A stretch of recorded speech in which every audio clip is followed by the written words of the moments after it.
One night, Henry and Gordon were alone with James. Although Sir Topham Hatt was beginning to think well of him, whenever a chance came, the other engines would talk of nothing but bootlaces. Remember when they had to use a bootlace to get you out of trouble, James? They would tease. James tried to get back by talking about Henry, who got shut up in a tunnel. Remember when you got stuck in a tunnel for being afraid of the rain, Henry? And Gordon, who got stuck on a hill. Remember when you got stuck on a hill with a freight train, Gordon? They wouldn't listen. You talk too much, little James, said Gordon. A fine, strong engine like me has something to talk about.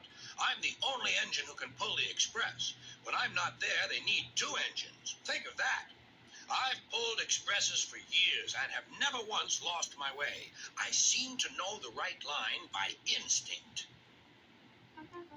Every wise engine knows that the signalman sets the switches to make the engines run on the right tracks. But Gordon was so proud he had forgotten. Wake up, James, said Gordon next morning. It's time for the express. What are you doing? Odd jobs? Oh, well, we all have to begin somewhere, don't we? Run along and get my coaches. Don't be late. James went to get Gordon's coaches. They were all shining with new paint. He was careful not to bump them, and they followed him smoothly into the station singing happily. We're going away! We're going away! I wish I were going with you, said James. I should love to pull the express and go flying along the line. Gordon, with much noise and blowing of steam, got ready to back onto the train.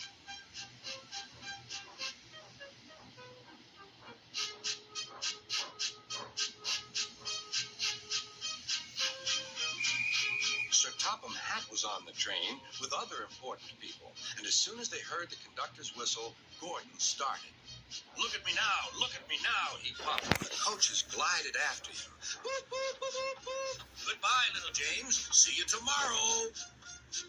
James watched the train disappear and then went back to work. He pushed some freight cars into their proper sidings and went to fetch the coaches for another train. James had just brought the coaches to the platform when he heard a mournful noise. There was Gordon trying to sneak into the station without being noticed. Hello, Gordon. Is it tomorrow? Gordon didn't answer. He just let off steam feebly. Did you lose your way, Gordon?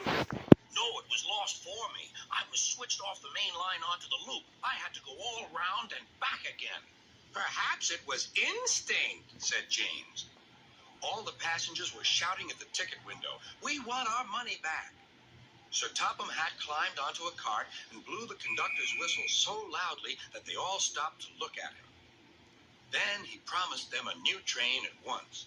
Gordon can't do it. Will you pull it for us, James? Yes, sir. I'll try.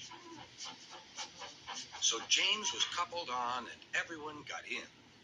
Do your best, James, said Sir Topham Hatt. Come along, puffed James. You're pulling us well, sang the coaches. Hurry, hurry, hurry, puffed James.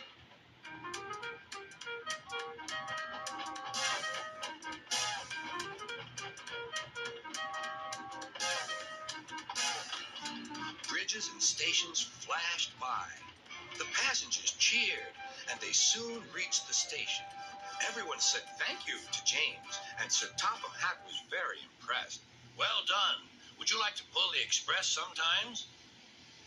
Yes, please, answered James. Next day, when James came by, Gordon was pushing freight cars. I like some quiet work for a change, he said. I'm teaching these cars manners. You did well with those coaches, I hear. Good. We'll show them. And he gave his cars a bump. James and Gordon are now good friends. James sometimes takes the express to give Gordon a rest. Gordon never talks about bootlaces, and they're both quite agreed on the subject of freight cars.